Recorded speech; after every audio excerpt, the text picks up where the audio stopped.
مسیح کے غلام چینل میں آپ سب کو خوش آمدید۔ مسیح میں آپ سب کی سلامتی ہو۔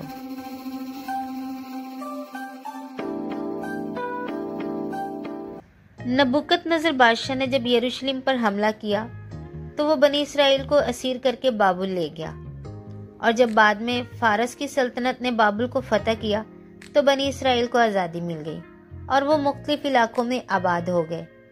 انہی قیدیوں کی اولاد میں سے تھے موردکی اور آستر۔ آئیے دیکھتے ہیں آستر کس طرح محل تک پہنچی۔ اکثریت بادشاہ جو ہندوستان سے کوچ تک 127 صوبوں پر سلطنت کرتا تھا، اس نے اپنی سلطنت کے 13ویں سال حاکموں، خادموں اور وزیروں کی ضیافت کی۔ یہ ضیافت 180 دن چلی۔ جب یہ دن گزر گئے تو بادشاہ نے شاہی محل کے باغ کے صحن میں ایک اور 7 دن کی ضیافت رکھی۔ اس ضیافت میں بادشاہ نے اپنے نوکروں کو حکم دیا کہ ہر کسی کو اس کی خواہش کے مطابق کھانے کے لیے دیا جائے۔ اسی دوران ملکہ وشتی نے بھی محل کے دوسرے حصے میں عورتوں کی ایک ضیافت رکھی۔ ضیافت کے آخری دن بادشاہ خوش اور نشے میں تھا۔ اس نے اپنے نوکر سے کہا، ملکہ وشتی کو بلا کر لاؤ تاکہ وہ سب کے سامنے آئے اور سب اس کی خوبصورتی کو دیکھیں۔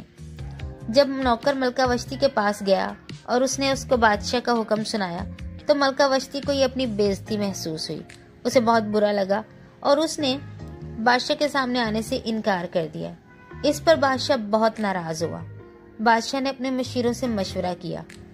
مشیروں نے بادشاہ کو مشورہ دیا کہ ملکہ وشتی کو ملکہ کے عہدے سے ہٹا دیا جائے، کیونکہ اگر ملکہ ہی بادشاہ کا حکم نہیں مانے گی تو باقی عورتیں بھی نہیں مانیں گی۔